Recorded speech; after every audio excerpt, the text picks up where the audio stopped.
the prize. Two quick things I'll add to that. One, whenever Israel's in trouble, they always launch a distraction. Okay, so like for example, in the UK, they're going back several years and bringing back grooming gangs. Oh, remember, you have to hate the Muslims. Don't look at Epstein and all the child pedophilia there and etc. Don't look at the wars that you guys that are super unpopular in the UK. Muslims, you got to hate the Muslims. It's part culture war to divide us. Yeah. Part a way to say, don't hate Israel, hate the Muslims. One of their pundits here in America, while talking to the conservative guy that I debated, the Indian guy, Dinesh D'Souza, said, yeah, you know, it's hard to get people to like Israel, so we're attacking Muslims to get them to you know, he said focus that? on. She said that, yeah, Oh, to she said Dinesh that. D'Souza, yeah. And I was like, you shouldn't have said that on air. Okay. Wow. Yeah, so like it's Okay. so crystal clear.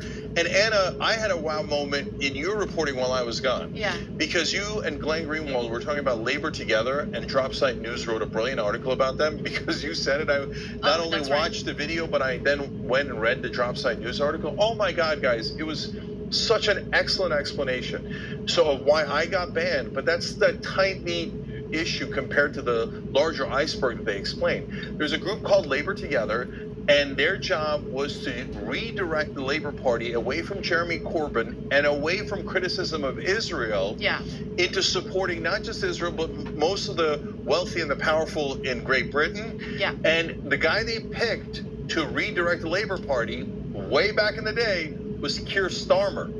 And to me, that article, every layer of it was amazing. But one of the most amazing parts was they're like, Starmer will pretend to do these big changes. That's what he'll promise in the elections, so he can regain the Labor voters. But once he gets into office, he won't do any of that. And that right there describes the entire plan of the Democratic Party in my lifetime here in America. You're exactly right. And I think now Republican voters are seeing it with their own party. But I just want to go back to the grooming gangs really quick, Cenk, because look, I see that story as so indicative of a big problem that we have, because the grooming gangs were absolutely real and the victims were absolutely denied justice for a very long time. And so what happens is you have two different groups of people.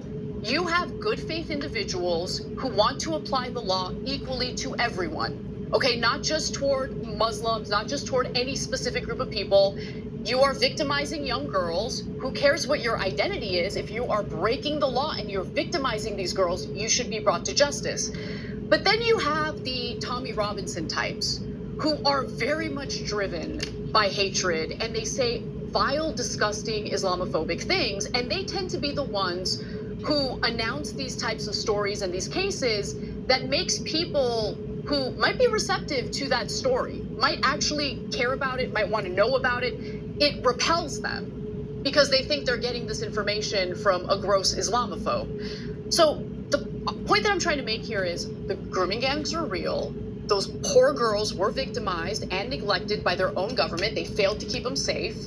So even though you have some of these like unsavory people making claims, try to find a reliable source, okay, a non-biased source, and try to find out what the truth is. Because the last thing you want to do is fall prey to denying something that's actually happening. Yeah, so real quick on that. So guys, grooming gangs is kind of a perfect example of the culture wars going wrong in both directions. Yeah.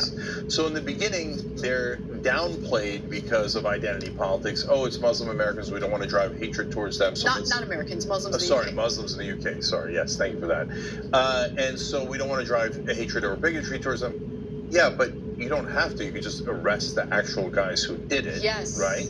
And then the culture wars go in the opposite direction, and you go, now you have to talk about grooming gangs nonstop. Why? Because the Israelis want you to, right? So now you're forced into either you have to hate all Muslims because of the grooming gangs, or you're not allowed to arrest any Muslims because then you're hating all. Wait, no, I don't like either one of those extremes. Why don't we hold people responsible for their own actions? So that's why we tell you about Israel all the time. No, it's not all Jews. That's ridiculous. It's the government of Israel, right? And in this case, in the grooming gang's case, of course not all Muslims, but it is those Muslims, right? Yeah. And it is those Israelis who are in favor of a genocide and these wars, etc. So let's keep the criticism to who deserves it and not broaden out to a group of people and thereby fall in the trap of the culture wars and us getting divided and not uniting around things we agree on. Totally. Now,